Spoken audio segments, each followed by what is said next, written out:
আজ প্রথমেই শ্রদ্ধা করে স্মরণ করছি শহীদ রাষ্ট্রপতি জিয়াউর রহমান এবং আপসহীন নেত্রী বেগম খালেদা জিয়া।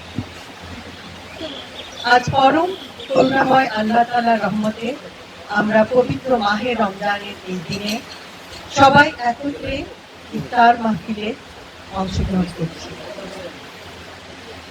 আল্লাহ আমাদের সহায় হন এবং আমরা আশা করব যে মাহে রমজান আমাদেরকে যেভাবে ত্যাগ, তিতিক্ষা, সংযম শিক্ষা দেয়, সেই শিক্ষা আমাদের সামাজিক বিভাজন কমানোর ক্ষেত্রে অনেক অবদান রাখতে পারে। আমরা বিশ্বাস করি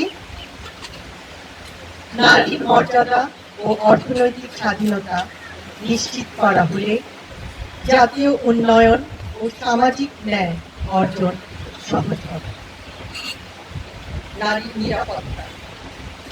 নারী নিরাপত্তাকে সর্বোচ্চ অগ্রাধিকার। আমাদের সরকার বিশ্বাস করে কন্যা শিশু নিরাপত্তা ও সুন্দর মানবিক বিকাশ নিশ্চিত করা অত্যন্ত জরুরি। একাডেমিক এবং কারিগরি শিক্ষার মাধ্যমে একজন কন্যা শিশু দেশের যে কোনো স্থানে থাকতে পারে, গ্রাম অথবা শহরে। সে যদি প্রকৃত শিক্ষা অর্জন করে তাহলে সে নিজেকে একজন প্রকৃত সুযোগ্য নাগরিক হিসেবে গড়ে তুলতে পারে এবং সেক্ষেত্রে আমাদের সরকার সংকল্পবদ্ধ। নারীদেরকে পরিবার ও সামাজিক উন্নয়নের কেন্দ্রে রাখা হবে। স্বাস্থ্য, গ্রামীণ উন্নয়ন, কর্মসংস্থান। খরচ বাঁচে 65% পর্যন্ত। ওয়ালটন বিএলডিসি ফ্যান ছড়ায় স্বস্তির সবুজ হাওয়া। আমার প্রিয় ছাত্রছাত্রীবৃন্দ, যদিও তোমরা এখন অনেক ছোট, কিন্তু তোমাদেরকে তাও বলতে চাই যে মাধ্যমিক পর্যায় থেকে তৃতীয় ভাষা তোমাদের জন্য প্রয়োগ করা হবে এবং সেক্ষেত্রে তোমরা বিদেশে, দেশে সব জায়গায় কর্মসংস্থানে অগ্রাধিকার পাবে। এর পাশাপাশি কারিগরি শিক্ষাও মাধ্যমিক পর্যায় থেকে তোমাদের কারিকুলামে যোগ করা হবে। তোমাদের কর্মসংস্থানে সেটা বিরাট ভূমিকা পালন করবে।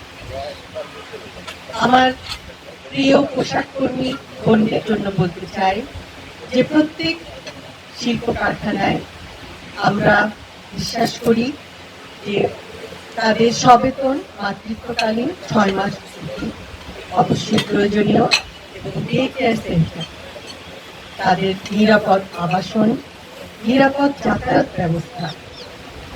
একটি মা অথবা একজন কন্যা শিশু যখন নিরাপদে তার কর্মস্থলে অথবা তার শিক্ষাঙ্গনে যেতে পারবে, তখনই আমরা মনে করব যে নারীর সত্যিকার ক্ষমতায়ন সম্ভব হয়েছে।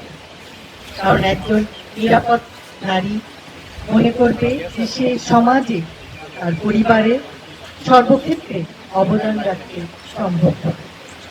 ইনশাআল্লাহ আমরা সবাই মিলে যদি বিশ্বাস করি, করব কাজ, করব দেশ। পরিশেষে বলতে চাই, জিয়াউর রহমান ফাউন্ডেশনের প্রত্যেক সদস্য তাদের অক্লান্ত পরিশ্রম দিয়ে সামাজিক বিভিন্ন কর্মকাণ্ডে অংশগ্রহণ করছেন এবং আজকের এই ইফতার মাহফিল এত সুন্দরভাবে আয়োজন করার জন্য তাদের আন্তরিকভাবে ধন্যবাদ। সকলকে ধন্যবাদ। আল্লাহ হাফেজ।